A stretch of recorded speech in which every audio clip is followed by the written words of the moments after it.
Praise the Lord. Aroma ടിവിയുടെ എല്ലാ മാന്യ ശ്രോതാക്കൾക്കും വേഗം വരുന്ന കർത്താവായ യേശു ക്രിസ്തുവിന്റെ നാമത്തിൽ വന്ദനത്തെയും സ്വാഗതത്തെയും അറിയിക്കുന്നു. അനുഗ്രഹീതവും മനോഹരമായ നല്ല നിമിഷങ്ങൾക്കായി, നല്ല ദിവസത്തിനായി ഞാൻ കർത്താവിന് സ്തോത്രം ചെയ്യുന്നു. അനുഗ്രഹിക്കപ്പെട്ട പ്രേക്ഷകരോടൊപ്പം വീണ്ടും അനുഗ്രഹീതമായ ഒരു ജീവിതാനുഭവവുമായി കടന്നു വരുന്നതിന് ദൈവം കൃപ ചെയ്തോർത്ത് ദൈവത്തിന് സ്തോത്രം ചെയ്യുന്നു. ഇന്ന് നമ്മൾ ക്ഷണം സ്വീകരിച്ച് നമ്മോടൊപ്പം ജോയിൻ ചെയ്തിരിക്കുന്നത് കർത്താവിൻ്റെ ദാസൻ പ്രിയ മുകുന്ദൻ അവറുകളാണ്. തൻ്റെ ജീവിതാനുഭവങ്ങൾ നമുക്ക് ഏവർക്കും അനുഗ്രഹമായി തീരേണ്ടത് പ്രാർത്ഥനയോട് സ്കിപ്പ് ചെയ്യാതെ അവസാനം വരെ ഈ വീഡിയോ കാണുകയും കേൾക്കുകയും ചെയ്യാം. തീർച്ചയായിട്ടും നിങ്ങളുടെ ഏവരുടെയും ജീവിതത്തിൽ അത് അനുഗ്രഹമായി തീരേണ്ടതിന് പ്രാർത്ഥനയോടെ ആയിരിക്കുമ്പോൾ കർത്താവിൻ്റെ ദാസൻ പ്രിയ മുകുന്ദൻ KV അവറുകളെ തികഞ്ഞ സ്നേഹത്തോടും ആദരവോടും കൂടി അരോമ ടിവിയുടെ പ്രേക്ഷകരോടൊപ്പം സമയം ചെലവഴിക്കുന്നതിനായിട്ട് ഞങ്ങൾ സ്വാഗതം ചെയ്തു. Praise Lord ദേവാസനെ. അരോമ ടിവിയുടെ പ്രേക്ഷകരോടൊപ്പം പ്രിയ ദേവദാസിനെ പരിചയപ്പെടുത്തുന്നതിൽ എനിക്ക് വളരെ സന്തോഷമുണ്ട്. ഒരു വാക്കിൽ പരിചയപ്പെടുത്താമോ? എവിടെ നിന്നാണ് ജോയിൻ ചെയ്തിരിക്കുന്നത്? വീട്ടിൽ ആരൊക്കെയുണ്ട്? എൻ്റെ പേര് KV മുകുന്ദൻ എന്നാണ്. ഞാനിപ്പോൾ താമസിക്കുന്നത് തൃശ്ശൂരിൽ എന്ന സ്ഥലത്താണ്. എൻ്റെ വീട്ടിൽ എനിക്ക് ഭാര്യയും 2 കുഞ്ഞുങ്ങളുണ്ട്. അവർ 2 പേരും പഠിക്കുന്നു. 2 പേരും ദൈവവേല ചെയ്യണമെന്ന് ആഗ്രഹിച്ചുകൊണ്ട് പ്രാർത്ഥിച്ചുകൊണ്ടിരിക്കുന്നു. 2 പേരും കർത്താവിന് വേണ്ടി സമർപ്പിക്കേണ്ട മിഷണറിമാരാണ്. ഓക്കെ, പരിചയപ്പെടുവാൻ കഴിഞ്ഞാൽ വളരെ സന്തോഷമുണ്ട്. കർത്താവ് അനുഗ്രഹിക്കട്ടെ. തുടർന്ന് അരോമ ടിവിയുടെ പ്രേക്ഷകരുമായിട്ട് പങ്കുവയ്ക്കാൻ ആഗ്രഹിക്കുന്ന ജീവിതാനുഭവങ്ങൾ, ദൈവം നടത്തിയ അത്ഭുതകരമായ വഴികൾ, ദൈവനാമ മഹത്വത്തിന് വേണ്ടി തുടർമാനമായി സംസാരിക്കുന്നതിനായിട്ട് സമയം വേർതിരിച്ചുകൊള്ളുന്നു. എല്ലാവർക്കും എൻ്റെ ക്രിസ്തുയേശുവിൽ എൻ്റെ സ്നേഹബന്ധത്തെ അറിയിക്കുകയാണ്. എൻ്റെ പേര് ഞാൻ പറഞ്ഞതുപോലെ KV മുകുന്ദൻ എന്നാണ്. എൻ്റെ 21ാമത്തെ വയസ്സിലാണ് ഞാൻ ഈ നല്ല കർത്താവിനെ കാണുവാനിടയായത്. എൻ്റെ സ്വദേശം എന്ന് പറയുന്നത് മലപ്പുറം ജില്ലയിൽ. ഞാൻ ജനിച്ചു വളർന്നതെല്ലാം മലപ്പുറം ജില്ലയിലാണ്. മലപ്പുറം ജില്ലയിൽ വള്ളിക്കുന്ന് എന്ന പഞ്ചായത്തിലെ ഒരു ഗ്രാമപ്രദേശമാണ്. അവിടെ യേശുവിനെ അറിയാത്തവരാണ്, യേശുവിനെ കേട്ടിട്ടില്ലാത്തവരാണ്. ഞാനൊരു ഹിന്ദു വാരിയർ കുടുംബത്തിൽ നിന്നാണ് ഈ കർത്താവിനെ കണ്ടുമുട്ടുവാനിടയായത്. എൻ്റെ വീടിൻ്റെ ചുറ്റുവട്ടത്തോ അല്ലെങ്കിൽ സമീപത്തോ ആരും യേശുവിനെ അറിഞ്ഞവരോ അങ്ങനത്തെ ഒരു ആൾക്കാരോ ഇല്ലായിരുന്നു. പക്ഷേ യേശുവെന്ന് കേട്ടിട്ട് പോലില്ലാത്തൊരു സ്ഥലമായിരുന്നു. അവിടെയെല്ലാം ഞങ്ങളെ വിളിക്കുന്നത് ഞങ്ങൾ അമ്പലവാസികൾ എന്നാണ്. ഞങ്ങൾ വാര്യന്മാരാണ്. അമ്പലത്തിലെ മാല കെട്ടുക, അമ്പലത്തിലെ സാധനങ്ങൾ വൃത്തിയാക്കുക, അമ്പലം ജോലിയുമായി ബന്ധപ്പെട്ട് എന്താ പറയുക, കൂടാരവാസികൾ എന്ന് വിളിക്കുന്ന പോലെ ഞങ്ങളെ വിളിക്കുന്നത് അമ്പലവാസികൾ എന്നാണ്. ഞങ്ങൾ അമ്പലത്തിലെ ജോലിയുമായി ബന്ധപ്പെട്ട് അങ്ങനെ ജീവിച്ചിരുന്ന കാലമാണ് എൻ്റെ ബാല്യകാലം എന്ന് പറയുന്നത്. അവിടെ വെച്ചാണ് ഞാൻ ജനിച്ചതും വളർന്നതും. എൻ്റെ ഹൈസ്കൂൾ വിദ്യാഭ്യാസം പൂർത്തീകരിച്ചതും എല്ലാം അവിടെ വെച്ചാണ്. എൻ്റെ അമ്മയാണ് എന്നെ ചെറുപ്പം തൊട്ട് വളർത്തി വലുതാക്കിയത്. എൻ്റെ അച്ഛൻ ഞങ്ങളെ ചെറുപ്പത്തിൽ ഉപേക്ഷിച്ചു പോയി. എൻ്റെ അമ്മയും അമ്മയുടെ അച്ഛനുമാണ് എന്നെ വളർത്തിയതും എന്നെ വലുതാക്കിയതും എല്ലാം. എൻ്റെ ജീവിതത്തിൽ നല്ല കാലഘട്ടം വരേക്കും എൻ്റെ അമ്മ എന്നോട് കൂടെ ഉണ്ടായിരുന്നു. എൻ്റെ അമ്മ ഒരു നല്ല മാതൃകയുള്ള സ്ത്രീയായിരുന്നു. അങ്ങനെ എൻ്റെ അമ്മയാണ് എനിക്ക് ജീവിതത്തിൽ എൻ്റെ ചെറുപ്രായത്തിൽ എന്നെ സപ്പോർട്ട് ചെയ്തതും എന്നെ വളർത്തിക്കൊണ്ടുവന്നതും എനിക്കൊരു ഉത്തേജനമായി തീരുന്നതും എന്നെ എല്ലാ വഴിയിലും നടത്തിയതും. അതിനെക്കൊണ്ട് എനിക്ക് എന്താ പറയുക, ഈ ലോകത്തെപരമായ മദ്യപാനത്തിലോ അല്ലെങ്കിൽ എന്താ പറയുക സിഗരറ്റ് വലിക്കാനോ ബീഡി വലിക്കാനോ അങ്ങനെയൊന്നും ഞാൻ ഒന്നിനും അടിമപ്പെട്ടു പോയിട്ടില്ല. വളരെ നല്ലൊരു സാക്ഷ്യത്തോടെ നാട്ടിലായിരുന്നാലും ജോലി സ്ഥലത്തായിരുന്നാലും വളരെ മാതൃകയോടെ ജീവിപ്പാൻ എന്നെ സഹായിച്ചു. പക്ഷെ അതിന് പിന്നിലെല്ലാം കർത്താവിൻ്റെ വലിയൊരു കരം ഉണ്ടായിരുന്നു. എന്നാൽ ലോകത്തിൻ്റെ ഇഷ്ടങ്ങൾ പെട്ടുപോകാതെ, അടിമപ്പെട്ടു പോകാതെ സൂക്ഷിക്കാൻ കർത്താവ് സഹായിച്ചു. എൻ്റെ അമ്മ 2002 എൻ്റെ അമ്മ മരിക്കുവാനിടയായി തീർന്നു. പക്ഷെ അതിനു മുമ്പേ എൻ്റെ അമ്മ കർത്താവിനെ രക്ഷകനും കർത്താവുമായി സ്വീകരിക്കുവാനിടയായി. അമ്പലത്തിൽ ജോലി ചെയ്തുകൊണ്ടിരിക്കുമ്പോഴാണ് കർത്താവിനെ കാണുവാനിടയായത്. ആദ്യമായിട്ട് എൻ്റെ അളിയനാണ്, എൻ്റെ പെങ്ങളുടെ സഹോദരിയുടെ ഭർത്താവാണ് യേശുവിനെ കാണുവാനിടയായി തീർന്നത്. അങ്ങനെ യേശുവിനെ കാണുവാനിടയായി തീർന്നതെന്ന് പറയുന്നത്, എൻ്റെ ചെറുപ്പം മുതലേ എനിക്ക് ബോംബെക്ക് പോകണമെന്ന് ഭയങ്കര ആഗ്രഹമായിരുന്നു. ബോംബെ കാണണം, അല്ലെങ്കിൽ ഇന്ത്യയിലെ വലിയ സിറ്റിയാണ്, ബോംബെ കാണണം വലിയ ആഗ്രഹം ഉണ്ടായിരുന്നു. അങ്ങനെ എൻ്റെ അളിയനെ 98 യേശുവിനെ സ്വന്തം രക്ഷിതാവായി സ്വീകരിക്കുവാനിടയായി തീർന്നു. അങ്ങനെ എൻ്റെ അളിയൻ ബൈബിൾ കോളേജിൽ അങ്ങനെ പഠിച്ചുകൊണ്ടിരിക്കുന്ന കാലഘട്ടത്തിൽ എൻ്റെ അളിയന് ബോംബെ പോകണമെന്നൊരു നിയോഗം ഉണ്ടായി. അങ്ങനെ എൻ്റെ അളിയൻ പറഞ്ഞു, എൻ്റെ അളിയനെ എന്താ പറയുക, ചുറ്റുപാട് സുവിശേഷ വിരോധികളാൽ ശാരീരിക മാനസിക പീഡനങ്ങൾ ഏൽക്കേണ്ടി വന്നു. അങ്ങനെ മുന്നോട്ട് യാത്ര ചെയ്യാൻ പറ്റാത്ത അവസ്ഥയായപ്പോൾ അളിയൻ ഒറ്റയ്ക്ക് യാത്ര ചെയ്യാൻ പറ്റില്ല. അപ്പൊ എന്നോട് പറഞ്ഞു, നീ എൻ്റെ കൂടെ വരണം, എന്നെ സഹായിക്കണം, എൻ്റെ പെട്ടി ചുമക്കണം എന്നുള്ളത്. ഞാൻ പറഞ്ഞു, ശരി, ഞാൻ ബോംബെക്കല്ല, ഞാൻ വരാമെന്ന് പറഞ്ഞു. പക്ഷെ അപ്പോൾ എനിക്കും ഇങ്ങനെ ഒരു വിശ്വാസത്തിൽ വരണം, അല്ലെങ്കിൽ ബന്ധക്കോസിൽ വരണം, എനിക്ക് വലിയ താല്പര്യമില്ലായിരുന്നു. കാരണം ബന്ധക്കോസിൽ വന്ന ഒത്തിരി കാര്യങ്ങളുണ്ട്. അപ്പൊ അതൊന്നും നമ്മുടെ ജീവിതത്തിൽ അങ്ങനെ അടിച്ചുപൊളി ജീവിതം പറ്റില്ല. നമ്മുടെ പ്രായം അങ്ങനെയായിരുന്നു. പക്ഷെ എനിക്ക് താല്പര്യമില്ലായിരുന്നു. പക്ഷെ എൻ്റെ അളിയൻ പറഞ്ഞു, നീ എൻ്റെ കൂടെ വന്നാൽ മതി, എൻ്റെ പെറ്റി ചുമന്നാൽ മതി എന്നുള്ളത്. അങ്ങനെ ഞാൻ പറഞ്ഞു, ശരി, ഞാൻ ബോംബെക്ക് വരാം എന്ന് പറഞ്ഞു. പക്ഷെ ബോംബെക്ക് പോകാൻ ഞങ്ങൾ ശ്രമിച്ച് ഞങ്ങൾക്ക് ട്രെയിൻ ടിക്കറ്റ് ഒന്നും ലഭിച്ചില്ല. അങ്ങനെ ഒരു ദൈവ നിയോഗം പോലെയാണ് ഞാൻ മധ്യപ്രദേശിലേക്ക് കടന്നു ചെല്ലുവാനിടയായി തീർന്നത്. റായ്പൂർ എന്ന് പറയുന്ന സ്ഥലത്തേക്ക്. അന്ന് റായ്പൂർ ഛത്തീസ്ഗഡിലല്ല, ഇന്ന് റായ്പൂരാണ്. ഈ റായ്പൂരിലേക്ക് കടന്നു ചെല്ലുവാനിടയായി തീർന്നു. അവിടെ വെച്ച് ദൈവമക്കളുടെ സ്നേഹം, നമ്മൾ ഒരിക്കൽ പോലും കാണാത്ത, നമ്മളെ കേൾക്കാത്ത ആ ദൈവമക്കളുടെ സ്നേഹം എന്നെ ക്രിസ്തുവിലേക്ക് ആകർഷിക്കുവാനിടയായി. അവരുടെ നല്ല വർത്തമാനങ്ങളും നല്ല ഇടപാടലുകളും അവരുടേതായ ആ ഒരു വലിയൊരു സന്തോഷം ഞാൻ അവരിൽ കണ്ടെത്തുവാനിടയായി തീർന്നു. എന്നാൽ നമ്മൾ കാണാത്ത ഒരു മനുഷ്യരിലുള്ള ആ ദൈവസ്നേഹത്തിന്റെ ആഴെന്ന് പറയുന്നത് നമ്മൾക്ക് ഇപ്പോഴാണ് അത് അനുഭവിച്ചറിയുന്നതും രുചിച്ചറിയുന്നതും നമ്മളെല്ലാം മനസ്സിലാക്കുന്നത്. അവരെന്തുകൊണ്ട് നമ്മളെ സ്നേഹിച്ചു? അവർ കർത്താവ് വസിക്കുന്നതുകൊണ്ട് ആ സ്നേഹം നമ്മളിൽ വ്യാപരിക്കുവാനിടയായി. അതിനെക്കൊണ്ടാണ് ഞാൻ ഈ കർത്താവിനെ കാണുവാനിടയായി തീർന്നത്. അവിടെ വെച്ച് ഞാനൊരു ചർച്ചിൽ വെച്ചിട്ട് അവിടെ വെച്ച് ഞാൻ തമ്പിയുടെ പുസ്തകം വായിക്കുവാനിടയായി തീർന്നു. ഞാൻ ഈ തമ്പിയുടെ ഹൃദയം എന്നുള്ള പുസ്തകം വായിച്ചപ്പോഴാണ് എൻ്റെ ജീവിതത്തിലും ഇങ്ങനെ കാര്യങ്ങളൊക്കെ ഉണ്ട്, എനിക്ക് കർത്താവിന് രക്ഷകമായി സ്ഥിരീകരിക്കണം, ഞാനൊരു പാപിയാണെന്നുള്ളൊരു ബോധ്യം എനിക്കുണ്ടായി തീർന്നത്. അങ്ങനെ ഞാൻ എൻ്റെ കർത്താവിനെ 1998 കർത്താവിനെ രക്ഷകനും കർത്താവുമായി സ്വീകരിക്കുവാനിടയായി തീർന്നു, എൻ്റെ ചെറുപ്രായത്തിൽ തന്നെ. അവിടെ വെച്ചാണ് എനിക്ക് വളരെ സന്തോഷം ഉണ്ടായി തീർന്നത്. അങ്ങനെ പെട്ടി ചുമക്കാൻ പോയ ഞാൻ പെട്ടകം ചുമക്കുവാനിടയായി തീർന്നു. കർത്താവിൻ്റെ ഒരു ശുശ്രൂഷയ്ക്ക് വേണ്ടി അന്ന് ഒരാഗ്രഹത്തോടെ സമർപ്പിക്കപ്പെടുവാനിടയായി തീർന്നു. അങ്ങനെ ഞാൻ തിരിച്ച് വീണ്ടും കേരളത്തിലേക്ക് വന്നു. ഞാൻ നീണ്ട വർഷം, ഒരു 15 വർഷത്തോളം ഞാൻ തമിഴ്നാട്ടിലാണ് ജോലി ചെയ്തത്. ഞാനൊരു ബേക്കറി ജോലിക്കാരനാണ്. ബേക്കറി ജോലി ചെയ്ത് ഏകദേശം 10-15 വർഷത്തോളം ബേക്കറി ജോലി ചെയ്യുവാനിടയായി തീർന്നു. അവിടെ വെച്ചും വലിയ വലിയ സാക്ഷ്യത്തോടെയാണ് ജീവിക്കുവാനിടയായി തീർന്നത്. അവിടെ ഏകദേശം ഒരു 10 വർഷത്തോളം ഞാൻ അങ്ങനെ ജോലി ചെയ്ത് കണ്ടിന്യൂ ചെയ്ത് കൊണ്ടിരിക്കുന്ന സമയത്താണ് 2002 വെച്ചിട്ട് എൻ്റെ അമ്മ ബ്രെയിൻ ട്യൂമർ വന്ന് മരിക്കുവാനിടയായി തീർന്നു. അങ്ങനെ അമ്മയുടെ മരണത്തോടുള്ള ബന്ധത്തിൽ പിന്നെ വീട്ടിൽ ആരുമില്ല. അപ്പം എൻ്റെ അളിയൻ പറഞ്ഞു, ഇപ്പോൾ എന്തായാലും 10-25 വയസ്സായി, വിവാഹം കഴിക്കണം, ഇനിയിപ്പോൾ ആരെയും കാത്തു നിൽക്കാനില്ല എന്നുള്ളത്. അങ്ങനെ ഒരു നായർ കുടുംബത്തിൽ നിന്നൊരു രക്ഷിക്കപ്പെട്ട ഒരു ദൈവവൈതലിനെ വിവാഹം കഴിക്കുവാനിടയായി തീർന്നു. പുള്ളിക്കാരി ദൈവവചനം പഠിച്ചതായിരുന്നു. അപ്പം എന്നോട് പറഞ്ഞു, എനിക്കൊരൊറ്റ ആഗ്രഹമേ ഉള്ളൂ, ദൈവത്തിൻ്റെ വേല ചെയ്യണം, വേറൊരു ആഗ്രഹം എനിക്കില്ല.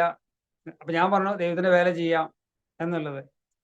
അങ്ങനെ ഞാൻ എൻ്റെ വൈഫിനോട് പറഞ്ഞത്, ദൈവത്തിൻ്റെ വേല ചെയ്യാം നമ്മൾക്ക്. അങ്ങനെ പറഞ്ഞു. പക്ഷെ നീണ്ട നാളുകൾ ഞങ്ങൾ അങ്ങനെ പ്രാർത്ഥിച്ചും സഭയ്ക്കൊരു അനുഗ്രഹമായും ഇങ്ങനെ നീണ്ടുപോയ കാലങ്ങളായിരുന്നു. അവിടെ വെച്ച് ഞങ്ങൾക്ക് 2 കുഞ്ഞുങ്ങൾ ജനിക്കുവാനിടയായി തീർന്നു. മകന്റെ പേര് അശ്വിൻ എന്നാണ്. അവൻ ഇപ്പോൾ ഡിഗ്രി പഠിച്ചുകൊണ്ടിരിക്കുന്നു. അങ്ങനെ ബൈബിൾ കോളേജും പഠിച്ചുകൊണ്ടിരിക്കുന്നു നോർത്ത് ഇന്ത്യയില്. മകളെ +2 കഴിഞ്ഞ് ഈ വർഷം ദൈവം അനുവദിച്ചാൽ ഡെറാഡൂണിലെ ദൈവത്തിന്റെ വചനം പഠിക്കണം ആഗ്രഹിച്ചുകൊണ്ട് ഞങ്ങൾ അപ്ലിക്കേഷനിൽ അയച്ചുകൊണ്ടിരിക്കുന്നു. അവളും കർത്താവിന്റെ വേലയ്ക്ക് സമർപ്പിച്ചിരിക്കുകയാണ്.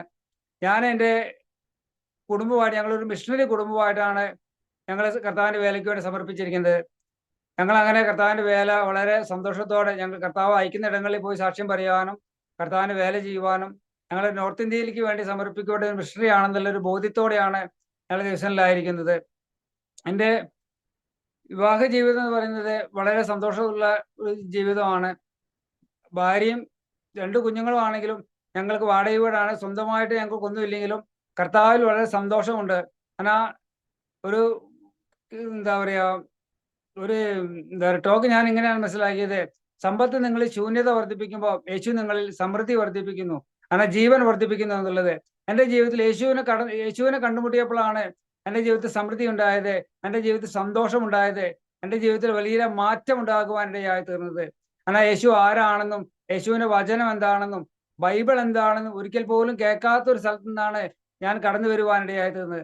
അതിനെക്കൊണ്ട് എനിക്ക് വളരെ സന്തോഷം ഉണ്ടാകുവാനിടയായി. എന്നാൽ എൻ്റെ ജീവിതത്തിൽ വളരെ മാറ്റങ്ങൾ കർത്താവ് അനുവദിച്ച് കർത്താവിനെ അറിയും തോറും ആ രുചിച്ചറിഞ്ഞ നാൾ മുതൽ എൻ്റെ ജീവിതത്തിൽ വലിയ രൂപാന്തരങ്ങൾ. കാരണം ആ ദൈവസ്നേഹത്തിന്റെ ആഴം മറ്റുള്ളവരോട് പങ്കുവെക്കണമെന്നും കർത്താവിന്റെ കുരിശുമരണത്തെ കുറിച്ചുള്ള ആ ഒരു പ്രത്യാശ. കാരണം ഇന്നത്തെ ലോകത്ത് മനുഷ്യൻ വളരെ ദുഃഖത്തിലും പ്രയാസത്തിലും പല വിധത്തിലായിരിക്കുമ്പോൾ കർത്താവ് എന്നിൽ തന്ന മാറ്റം, എന്നിൽ തന്ന ആ സന്തോഷം, എന്നിൽ തന്ന ആ സമാധാനം, കാരണം ലോകത്ത് ആർക്കും തരാൻ പറ്റാത്തതാണ്. പണത്തിനോ അല്ലെങ്കിൽ നമ്മുടെ ജോലിക്കോ നമ്മളെ പൊസിഷനോ ഒന്നിനും തരാൻ പറ്റാത്തതാണ്. പക്ഷെ ആ വലിയ സന്തോഷം എൻ്റെ ജീവിതത്തിൽ വ്യക്തിപരമായി അനുഭവിച്ചറിയുവാൻ, വളരെ സന്തോഷത്തോടെ ആയിരിക്കുവാൻ കർത്താവ് എനിക്ക് ഈട് നൽകി. അങ്ങനെ ഇരിക്കുമ്പോഴാണ് എനിക്ക് വിവാഹം കഴിഞ്ഞ് നാളുകൾ കഴിഞ്ഞപ്പോൾ എന്താ പറയാ, പലവിധമായ പ്രയാസങ്ങളും വേദനകളും എല്ലാം ശരീരത്തിൽ കടന്നു വന്നെങ്കിലും അതിനെല്ലാം അതിജീവിച്ച് കർത്താവ് ഞങ്ങൾ എത്രത്തോളം കൊണ്ടുവന്നു. പിന്നെ പറയുകയാണെങ്കിൽ ഞങ്ങൾ കുഞ്ഞുങ്ങൾ ജനിച്ചതിന് ശേഷം കുഞ്ഞുങ്ങളുമായ ബന്ധത്തിലും പല സ്ഥലങ്ങളിലും മാറി മാറി താമസിക്കേണ്ടി വന്നു. പക്ഷെ അവിടെയെല്ലാം കർത്താവ് ഞങ്ങളെ ജയോത്സവമായി നടത്തി. ജോലിയോളം ബന്ധത്തിലാണെങ്കിലും വളരെ സന്തോഷത്തോടായിരിക്കാൻ കർത്താവ് സഹായിച്ചു. വളരെ ബുദ്ധിമുട്ടും പ്രയാസങ്ങളും എല്ലാം ജീവിതത്തിൽ ഉണ്ടായിരുന്നു. ഭക്ഷണത്തിനും മറ്റു കാര്യങ്ങൾക്കെല്ലാം ഉണ്ടായിരുന്നു. പക്ഷെ അവിടെയെല്ലാം കാക്കയെ കൊണ്ട് ഏലിയാവിനെ പോഷിപ്പിച്ച് ഏലിയാവിന് വേണ്ടി കരുതിയ ഒരു നല്ല കർത്താവിനെ അനുഭവിച്ചറിയുവാൻ, സങ്കീർത്തനക്കാരൻ പറയുന്ന പോലെ കർത്താവിനെ രുചിച്ചറിയുവാൻ, കർത്താവിന്റെ സ്നേഹത്തിന്റെ ആഴം, കർത്താവിന്റെ കരുതൽ എല്ലാ മേഖലയിലും കർത്താവിന് കൂടുതലായി രുചിച്ചറിയുവാനിടയായി തീർന്നു. എൻ്റെ ജീവിതത്തിൽ ഉണ്ടായ ഒരു സംഭവം എന്ന് പറയുന്നത്, ആദ്യമായിട്ട് എനിക്കൊരു 2005 വെച്ചൊരു വൈറൽ ഫീവർ ഉണ്ടാകുവാനിടയായി തീർന്നു. അങ്ങനെ ഞാൻ ഹോസ്പിറ്റലിൽ ഏറുന്ന ആളുകൾ ഹോസ്പിറ്റലിൽ കിടക്കുവാനും ശാരീരികമായുള്ള പ്രയാസങ്ങൾ ശരീരത്തിലുണ്ടായി. വൈറൽ ഫീവർ ഉണ്ടായി. മഞ്ഞപ്പിത്തമാണെന്ന് ചോദിച്ചു. ഡോക്ടർ മരിച്ചു പോകുമെന്ന് പറഞ്ഞൊരു അവസ്ഥയുണ്ടായിരുന്നു. എൻ്റെ വൈഫ് വിചാരിച്ചു ഇനി തിരിച്ചു കിട്ടില്ല. എന്നാൽ കല്യാണം കഴിഞ്ഞ് 3 വർഷമായിട്ടുള്ളൂ. കൊച്ചുങ്ങളായ ഒരു കൊച്ചുണ്ട്, 2 വയസ്സാവുന്നേ ഉള്ളൂ. അപ്പൊ വൈഫ് വിചാരിച്ചു ഇനി തിരിച്ചു കിട്ടാൻ സാധ്യതയില്ല, കാരണം മഞ്ഞപ്പിത്തമാണ്. ആകെ വല്ലാത്തൊരു അവസ്ഥയിലായിരുന്നു ഞാൻ കടന്നുപോയത്. അങ്ങനെ ഒരു ഡിസംബർ മാസത്തിലാണ്. അങ്ങനെ ഞാൻ ഇരിക്കുമ്പോഴാണ് ഞാൻ കട്ടപ്പന ജൂബിലി ഹോസ്പിറ്റലിൽ വെച്ചാണ്, എൻ്റെ വൈഫിന്റെ വീട് കട്ടപ്പനയാണ്. അങ്ങനെ കട്ടപ്പന ജൂബിലി ഹോസ്പിറ്റൽ, മിഷൻ ഹോസ്പിറ്റലിൽ വെച്ചിട്ട് അഡ്മിറ്റ് ആകുവാനിടയായി തീർന്നു. അങ്ങനെ അഡ്മിറ്റായി അവിടെ ഒരു 10-12 ദിവസത്തോളം ഹോസ്പിറ്റലിൽ കിടക്കുവാനിടയായി തീർന്നു. അവിടെ വെച്ച് ട്രീറ്റ്മെന്റ് എല്ലാം കഴിഞ്ഞ് ഡോക്ടർ ചോദിച്ചു, വാൽവിന്റെ അസുഖമുണ്ട്, എന്തെങ്കിലും മരുന്ന് കഴിക്കുന്നുണ്ടോ എന്ന് ചോദിക്കുവാനിടയായി തീർന്നു. അപ്പൊ ഞാൻ പറഞ്ഞു, പ്രത്യേകിച്ച് എനിക്ക് വാൽവിന്റെ അസുഖമൊന്നുമില്ല, കുഴപ്പമൊന്നുമില്ല, മരുന്ന് കഴിക്കുന്നില്ല പറഞ്ഞു. പക്ഷെ അവര് പറഞ്ഞു, ഭാവിയിൽ ഉണ്ടാവാൻ സാധ്യതയുണ്ട്, ശാരീരിക പ്രയാസങ്ങൾ ഉണ്ടാവാൻ സാധ്യത എന്ന് പറയുവാനിടയായി തീർന്നു. പക്ഷെ നാളുകൾ കഴിഞ്ഞു പോയി. എന്നോട് പറഞ്ഞു ഭാവിയിലാണെന്ന് പറഞ്ഞത്.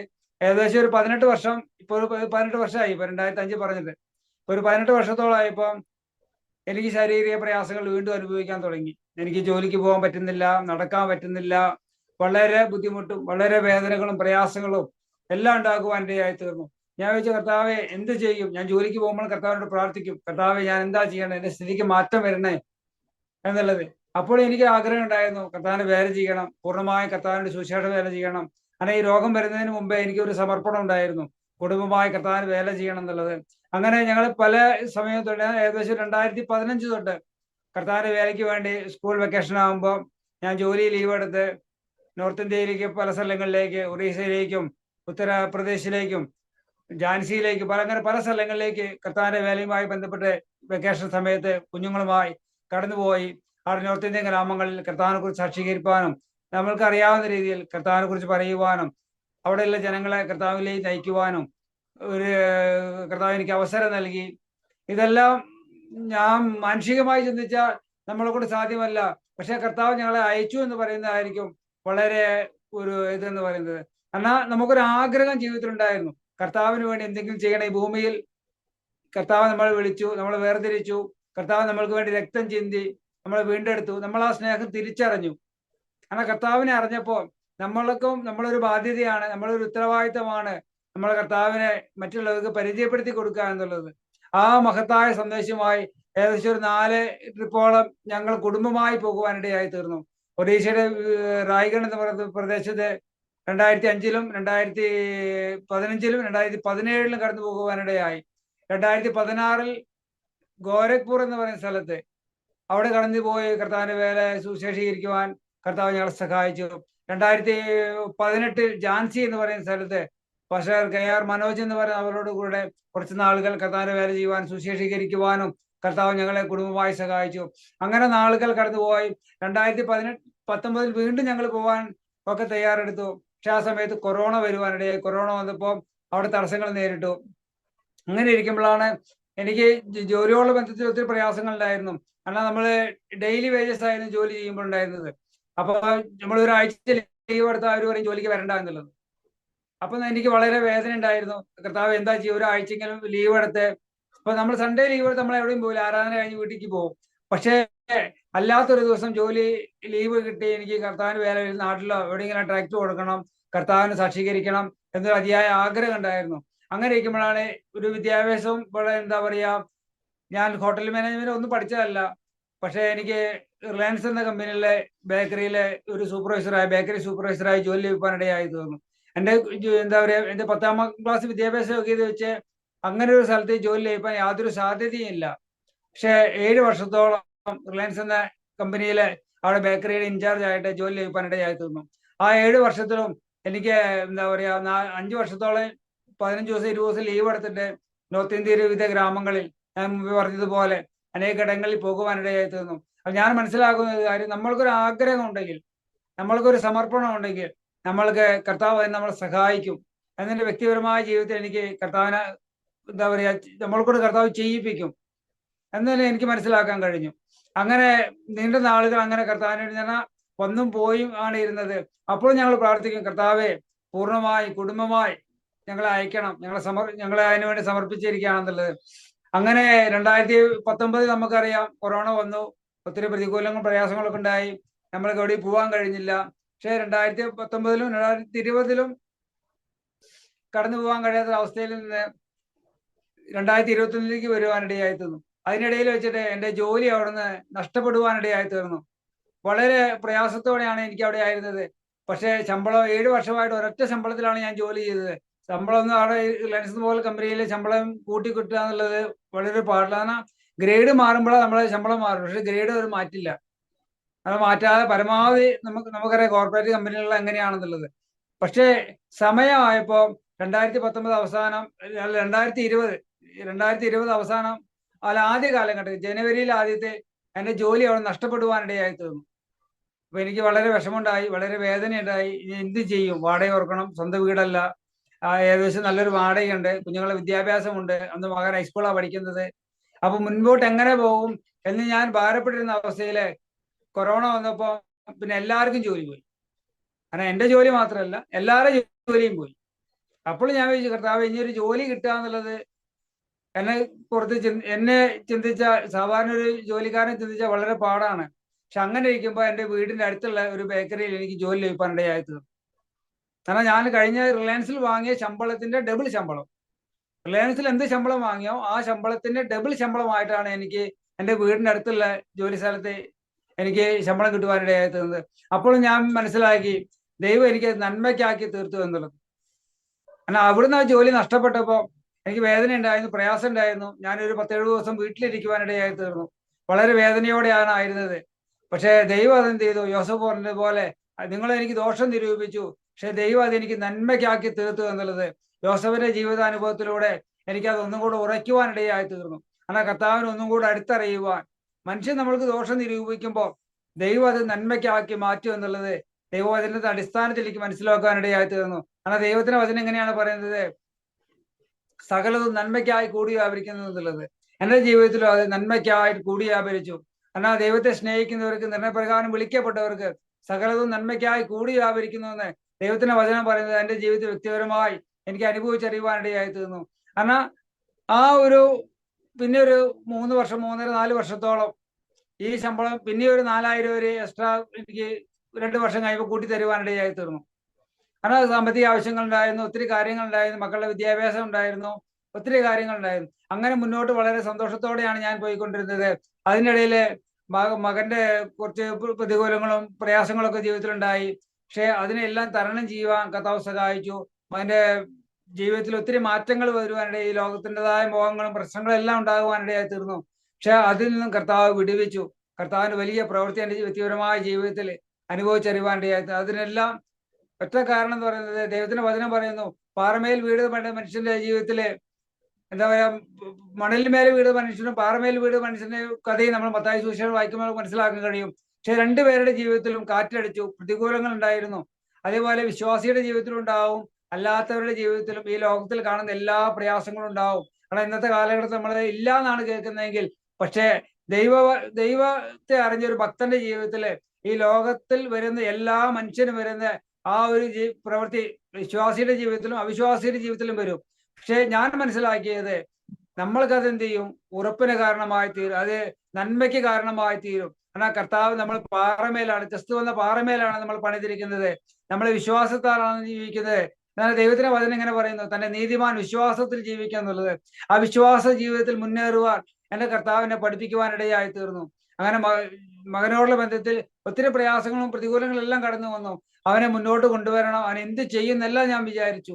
വളരെ ഭാരപ്പെട്ടിരുന്നു. അവനെ പഠിക്കാൻ വേണ്ടി മാത്രം ഏകദേശം ഒരു 10,000, 16,000, 20,000 രൂപയോളം ആവശ്യമുണ്ടായിരുന്നു. പക്ഷേ എനിക്ക് കിട്ടുന്ന ഒരു 10,000, 30,000 ശമ്പളമാണ്. പിന്നെ കാര്യങ്ങളുണ്ട്, വാടകയുണ്ട്, കാര്യങ്ങളുണ്ട്. ഇവിടെ എല്ലാം വെച്ച് ഞാൻ എന്ത് ചെയ്യും കർത്താവേ എന്ന് ചോദിച്ചപ്പോ കർത്താവ് എന്നോട് പറഞ്ഞു, ഞാൻ നിനക്ക് വേണ്ടി കരുതും, ഞാൻ നിന്നെ അയക്കും, ഞാൻ നിന്നെ സഹായിക്കും. എനിക്ക് മുമ്പിൽ ആരെയും പരിചയമില്ല, വ്യക്തിപരമായ ആരെയും അറിയില്ല, എൻ്റെ ലോക്കൽ സഭയിൽ ആൾക്കാരറിയാം, അല്ലാതെ എനിക്ക് യാതൊരു ബന്ധങ്ങളും ഇല്ല. പക്ഷെ കർത്താവിനറിയാം എന്നുള്ളൊരു ഭാഗ്യമാണ്, ഒരു സന്തോഷമാണ് എൻ്റെ ജീവിതത്തിൽ ഉണ്ടായത്. അതിനൂടെ കർത്താവിന്റെ വാക്ക് കേട്ട് കർത്താവിന്റെ ഇഷ്ടം ചെയ്യുവാൻ, കർത്താവിന്റെ വഴികളിൽ നടക്കുവാൻ എൻ്റെ ജീവിതത്തിൽ എനിക്ക് വളരെ സന്തോഷത്തോടെ, സമാധാനത്തോടെ എന്ന് പറഞ്ഞാൽ കർത്താവിന്റെ വചനം പറയുന്ന പോലെ ഈ ലോകം തരുന്ന സന്തോഷമല്ല, എന്റെ സന്തോഷം ഞാൻ നിങ്ങൾക്ക് തരുന്നു എന്ന് കർത്താവ് പറഞ്ഞു. എന്റെ സമാധാനം ഞാൻ നിങ്ങൾക്ക് തരുന്നു പറഞ്ഞു. ആ സമാധാനം എൻ്റെ ജീവിതത്തിൽ അനുഭവിച്ചറിയുവാനിടയായി തീർന്നു. എന്നാൽ അത് വളരെ എന്താ പറയുക, മറ്റുള്ളവർക്ക് ആശ്വാസം വരത്തക്ക രീതിയിൽ എൻ്റെ ചർച്ചിലാണെങ്കിലും മറ്റുള്ളവർക്ക് ഞങ്ങളൊരു ആശ്വാസമാണ്. എൻ്റെ ജോലി സ്ഥലത്താണെങ്കിലും മറ്റുള്ളവർക്ക് ഞങ്ങളൊരു ആശ്വാസമാണ്, മറ്റുള്ളവർക്ക് ഞങ്ങളൊരു മാതൃകയാണ്. എന്താണ്, മദ്യപാനോ മറ്റുള്ള യാതൊരു ഇല്ലാതെ ആരോടും നമുക്കൊരു കാര്യം പറയാനോ നമ്മളെ ചെയ്യാത്ത കാര്യമാണ്. നമ്മൾ പണ്ട് ചെയ്തതിനെ നമുക്ക് പറയാൻ പറ്റത്തില്ല. പക്ഷെ നമ്മൾ പണ്ട് ചെയ്യാത്തതൊന്നും മക്കളെ ഇതൊന്നും ചെയ്യരുത് എന്ന് പറയാൻ, നമുക്ക് അടിയുറച്ച് പറയാൻ, ആരോടും അതിന് പറയാനുള്ളൊരു പ്രാഗൽഭ്യത്തോടെ പറയാൻ നമുക്ക് കഴിയും. എന്നാൽ എൻ്റെ ജീവിതം ഞാൻ അങ്ങനെ കർത്താവ് എൻ്റെ ചെറുപ്രായം തൊട്ടേ, എന്നാൽ മാതാപിതാക്കളുടെ ഒരു ഇതുണ്ട്, പിന്നെ നമ്മളെ സമൂഹത്തിന്റെ ഇതിൽ നിന്നും പെട്ടുപോകാതെ കർത്താവ് സൂക്ഷിച്ചു എൻ്റെ ജീവിതത്തിലും. അങ്ങനെ നീണ്ട നാളുകൾ കടന്നുപോയ ശേഷം 2022, 23 എൻ്റെ മോളെ എന്നോട് പറയും, എനിക്ക് തൃശ്ശൂരിൽ +2 പഠിക്കണമെന്ന് ആഗ്രഹമില്ല, വേറെ എവിടെയും പഠിക്കണം, തൃശ്ശൂർ ജില്ലയിൽ പഠിക്കണമെന്ന് ആഗ്രഹമില്ല എന്ന്. ഞാൻ ട്യൂഷൻ കഴിഞ്ഞ് എൻ്റെ മോളെ ഞാനാണ് കൂട്ടിയിട്ട് വരിക. എന്നാൽ എന്നോട് പറയും, എനിക്ക് ഈ നാട്ടിൽ പഠിക്കണമെന്ന് ആഗ്രഹമില്ല, ഞാനിവിടെ പഠിക്കില്ല, വേറെ എവിടെയും പഠിക്കുള്ളൂ എന്നുള്ളത്. അപ്പൊ ഞാൻ വിചാരിക്കും, ഞാൻ എൻ്റെ മനസ്സ് പറയും, കർത്താവേ ഞാനിതിനെ എവിടെ പഠിപ്പിക്കും, എവിടെ അയക്കും, എനിക്ക് യാതൊരു പിടിപാടുമില്ല, യാതൊരു പരിചയവുമില്ല, ഞാൻ എന്ത് ചെയ്യും എന്ന് ഞാൻ ഭാരപ്പെട്ടിരിക്കും. പക്ഷെ ദൈവം അതിനും എന്നെ സഹായിച്ചു. എൻ്റെ ജീവിതത്തിൽ ആ മോളെ എക്സാം കഴിഞ്ഞ് 2023 മോളെ എക്സാം കഴിഞ്ഞ് SLC പരീക്ഷ കഴിഞ്ഞ് മോള് വീട്ടിലേക്ക് വരുമ്പോൾ നേരെ വരുന്നത് ഹോസ്പിറ്റലിലേക്കാണ്. എന്നാൽ എൻ്റെ ശരീര പ്രയാസങ്ങൾ കാരണം 2005 പറഞ്ഞു, ഡോക്ടർ പറഞ്ഞു എനിക്ക് ശരീര പ്രയാസങ്ങൾ ഭാവിയിൽ ഉണ്ടാകുന്നുള്ളത്. എൻ്റെ വാൽവ് ചുരുങ്ങുവാനിടയായി തീർന്നു. കാരണം എനിക്കറിയില്ലായിരുന്നു, എനിക്ക് അതിന്റെ പനി, ശ്വാസം മുട്ടല്, നടക്കാൻ വയ്യാത്ത ഒരവസ്ഥയായിരുന്നു. പറഞ്ഞാൽ ഒരു 10 അടി നടക്കുമ്പോൾ ഞാൻ നിൽക്കും, പിന്നെയും 10 അടി നിൽക്കും. ഞാൻ അങ്ങനെ നിന്നാണ് ഞാൻ ജോലി സ്ഥലത്തേക്ക് നടന്നു. എനിക്ക് വാഹനം ഓടിക്കാൻ അറിയില്ല. അങ്ങനെ വളരെ പ്രയാസപ്പെട്ടാണ് ഞാൻ നടന്നു പോയിരുന്നത്. പക്ഷേ അവിടെ വെച്ചിട്ട് എനിക്ക് മനസ്സിലായി എനിക്ക് എന്തോ ശരീരത്തിന് പ്രയാസം ഉണ്ട് എന്നുള്ളത്. അങ്ങനെ ഞാൻ ഹോസ്പിറ്റലിൽ പോയി ഡോക്ടറെ കാണുവാനിടയായി തീർന്നു. ഡോക്ടറെ കണ്ട് മോളെയും വിളിച്ച് ഹോസ്പിറ്റലിലേക്കാണ് വന്നത്. അങ്ങനെ അവിടെ പോയപ്പോൾ ഡോക്ടറെ ചെക്ക് ചെയ്തു, കാര്യങ്ങളൊക്കെ സംസാരിച്ചു. അപ്പോൾ ഡോക്ടർ പറഞ്ഞു, ഇപ്പൊ തന്നെ ഓപ്പറേഷൻ ചെയ്യണം, ഇനി മുന്നോട്ട് പോവില്ല, ഒത്തിരി പ്രയാസങ്ങളാണെന്നുള്ളത്. പക്ഷേ അവർ പറഞ്ഞ എമൗണ്ട് നിങ്ങൾക്കറിയാം, അവർ പറഞ്ഞ എമൗണ്ടും കാര്യങ്ങളെല്ലാം വെച്ച് നോക്കുമ്പോൾ നമ്മളെ കൊണ്ട് ഓപ്പറേഷൻ ചെയ്യാൻ പറ്റത്തില്ല. നമ്മളെ കൊണ്ട് സർജറി ചെയ്യാനോ 30 ലക്ഷം രൂപയും 25 ലക്ഷം രൂപയ്ക്കാണ് പുറത്ത് ഈ സർജറിക്ക് പറയുന്നത്. പക്ഷെ ഒരു സാധ്യതയില്ല, പക്ഷെ മുന്നോട്ട് പോയേ പറ്റൂ. അങ്ങനെ വളരെ ഭാരപ്പെട്ടിരുന്നു. അങ്ങനെ ഏകദേശം തൃശ്ശൂരിൽ തന്നെ ഒരു പ്രൈവറ്റ് ഹോസ്പിറ്റലിലാണ് കാണിച്ചത്. അവിടെ വെച്ച് ഒരു മെഡിക്കൽ കോളേജിൽ റെഫർ ചെയ്തു. മെഡിക്കൽ കോളേജിൽ വെച്ച് അവർ പറഞ്ഞു, മെഡിക്കൽ കോളേജിൽ പറ്റില്ല, നിങ്ങൾ ശ്രീജിത്തിനെ കൊണ്ടുപോകണം എന്ന് പറഞ്ഞു. അങ്ങനെ എന്നെ ഒരു ആംബുലൻസിൽ, ഞാൻ എൻ്റെ ചർച്ചിലുള്ള ഒരു സഹോദരൻ ഫുള്ള് ചെലവും വഹിച്ച് എന്നെ തിരുവനന്തപുരം ശ്രീചിത്ര എന്താ പറയുക ഇൻസ്റ്റിറ്റ്യൂട്ടിലേക്ക് എന്നെ കൊണ്ടുപോയി അവിടെ അഡ്മിറ്റ് ആക്കുവാനിടയായി തീർന്നു. അവിടെ വെച്ചിട്ട് അവര് പറഞ്ഞു ബലൂൺ സർജറി ചെയ്യാം എന്ന് പറഞ്ഞു. ബലൂൺ സർജറി ചെയ്യാന്ന് പറഞ്ഞ് നോക്കിയപ്പോൾ അവർ പറഞ്ഞു ബ്ലഡ് ക്ലോട്ടിംഗ് ഉണ്ട്, ബലൂൺ സർജറി ചെയ്യാൻ പറ്റില്ല, ഓപ്പൺ ഹാർട്ട് സർജറി ചെയ്യണമെന്ന് പറഞ്ഞു. അപ്പോഴും ഇത് നീണ്ടു പോവുകയാണ്. അപ്പൊ അവർ പറഞ്ഞു ഇപ്പൊ ഡേറ്റ് ഇല്ല എന്ന് പറഞ്ഞു. അങ്ങനെ ഏകദേശം ഒരു 1.5 വർഷത്തോളം വളരെ നീണ്ടുപോകുവാനിടയായി തീർന്നു. അങ്ങനെ നീണ്ടുപോയ ഇടയിലാണ് എൻ്റെ മകൾക്ക് SLCയുടെ റിസൾട്ട് വരുന്നതും അവളെ എവിടെ പഠിപ്പിക്കണമെന്ന് അറിയാതിരുന്നൊരു സംഭവം ഉണ്ടായിരുന്നത്. അങ്ങനെ ഇരിക്കുമ്പോൾ നോർത്ത് ഇന്ത്യയിൽ പഠിപ്പിക്കാം എന്ന് പറഞ്ഞ് അങ്ങനെ പഞ്ചാബിന്റെ പ്രദേശത്തേക്ക് കടന്നു പോകുവാനിടയായി. അവിടെ നമുക്ക് പരിചയമുള്ള ഒരു ആന്റി ഞങ്ങൾ അവിടേക്ക് വിളിക്കുകയും അവിടെ പഠിപ്പിക്കാമെന്ന് പറയുവാനിടയായി തീർന്നു. അങ്ങനെ ഞങ്ങള് മകൾ ആദ്യം പോയി. അവിടെ പഠിക്കുവാനിടയായി. അവിടെ കുറച്ച് നാളുകൾ അവിടെ താമസിച്ചു, അവിടെ പഠിക്കുവാനിടയായി. അവള് ഒറ്റയ്ക്ക് ഞങ്ങൾ വീട്ടിൽ പോയപ്പം അവള് അതിൻ്റെതായ ബുദ്ധിമുട്ടുകളും പ്രയാസങ്ങളും ഞങ്ങളെ വിട്ടുപിരിഞ്ഞതിന്റെ ഒരു വേദനയും എല്ലാം ഉണ്ടായിരുന്നു. അപ്പൊ അവർക്ക് വളരെ ഒരു ഡിപ്രഷൻ പോലെയായി, വളരെ വേദനയായി, വയ്യാത്തൊരവസ്ഥയായി, മാനസികമായി തകർന്നു പോയവള്.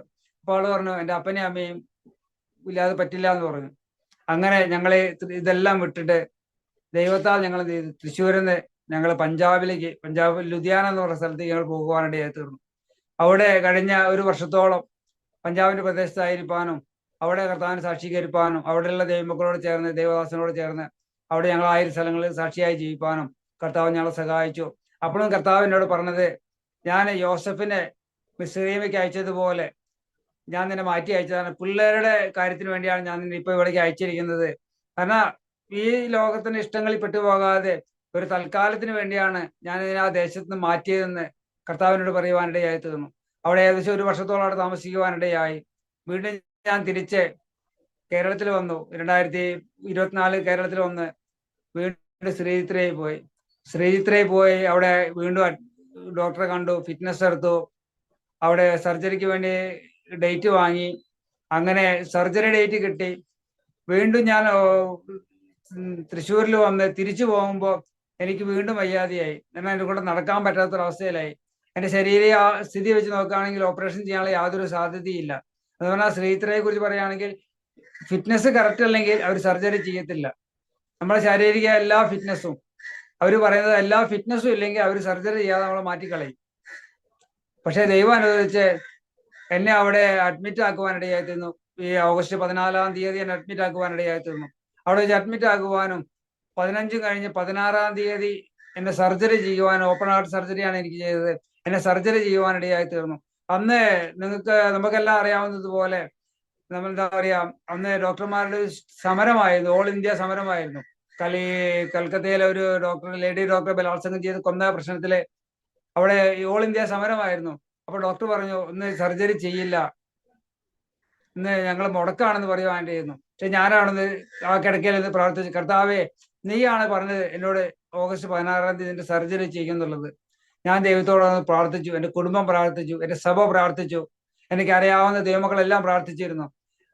ലോകത്തിൽ ആര് എന്തു വിധി എഴുതിയാലും പക്ഷെ ദൈവമാണ് നമ്മളെ കാര്യം തീരുമാനിക്കുന്നത്. ഒരു ദൈവഭക്തന്റെ ജീവിതത്തില് എന്ത് ചെയ്യണം, എന്ത് ചെയ്യണ്ട, എന്ത് നടക്കണം, നമ്മൾ എന്താവണം എന്നുള്ളത് തീരുമാനിക്കുന്നത് നമ്മളെ കർത്താവാണ്. നമ്മളെ കർത്തൃത്വം നടത്തുന്നത് കർത്താവാണെന്ന് പിന്നെയും കർത്താവിനെ അനുഭവിച്ചറിയുവാനിടയായി.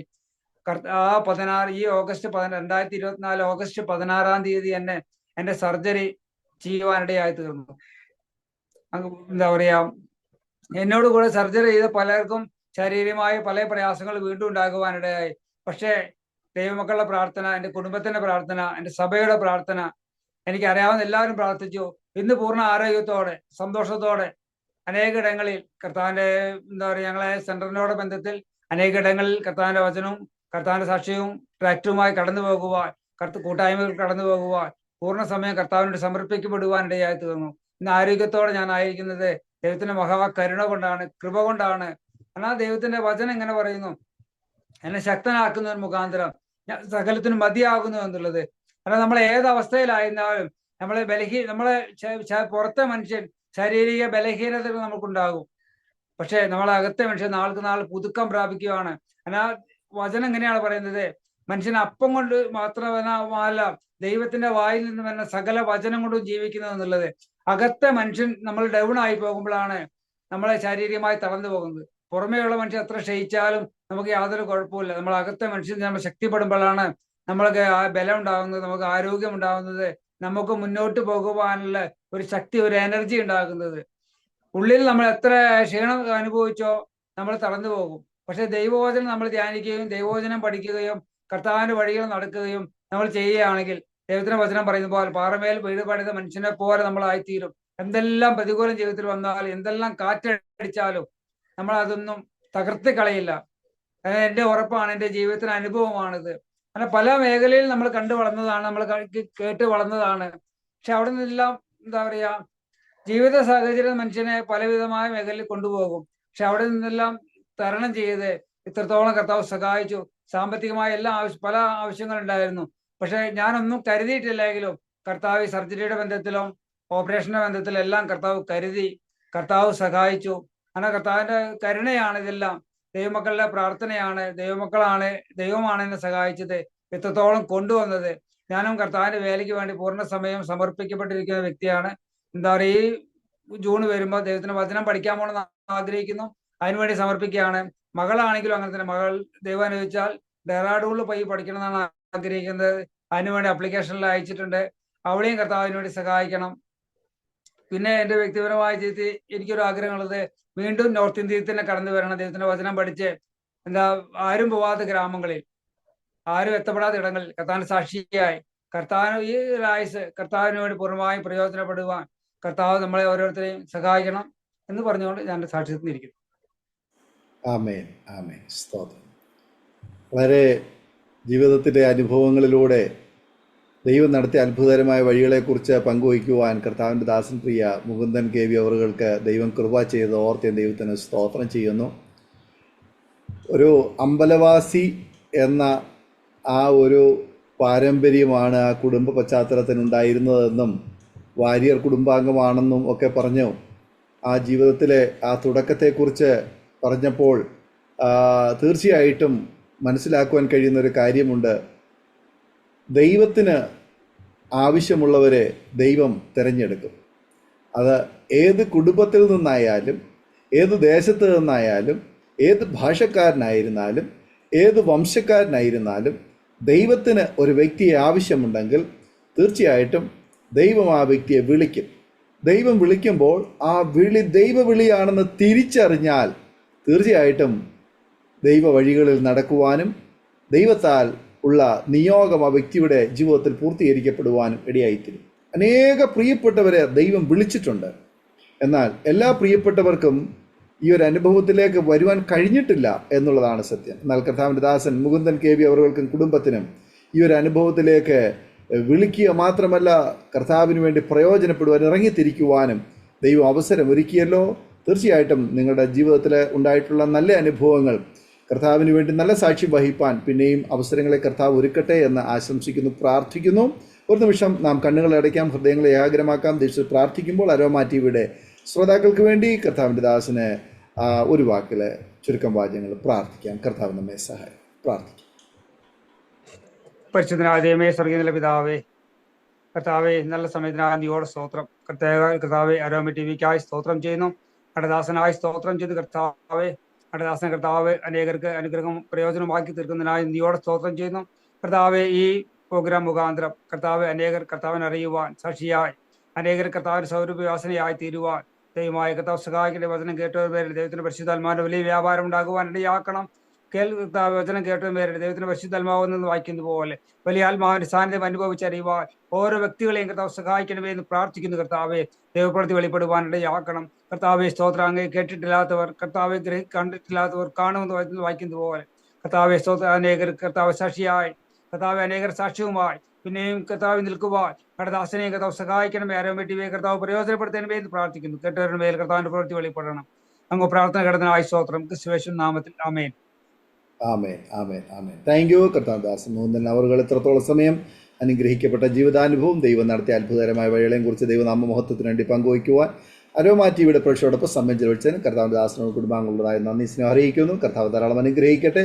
കർത്താവിൻ്റെ നല്ല സാക്ഷ്യം വഹിപ്പാൻ കർത്താവ് പിന്നെ അവസരങ്ങൾ ഒരുക്കട്ടെ എന്ന് ആശംസിക്കുന്നു, പ്രാർത്ഥിക്കുന്നു. ഞങ്ങളുടെ പ്രേക്ഷകരെ, നിങ്ങൾക്ക് ജീവിതാനുഭവങ്ങൾ അനുഗ്രഹമായി തീർന്നുവെങ്കിൽ നിങ്ങളുടെ പ്രിയപ്പെട്ടവർക്കും സുഹൃത്തുക്കൾക്കും ഒക്കെ ഒന്ന് ഷെയർ ചെയ്ത് കൊടുക്കും. അവരൊന്ന് കേട്ട് അനുഗ്രഹിക്കട്ടെ. മാത്രമല്ല, നിങ്ങളുടെ വലിയൊരു അഭിപ്രായങ്ങളും നിർദ്ദേശങ്ങളും കമൻറ്റ് ബോക്സിൽ രേഖപ്പെടുത്താവുന്നതാണ്.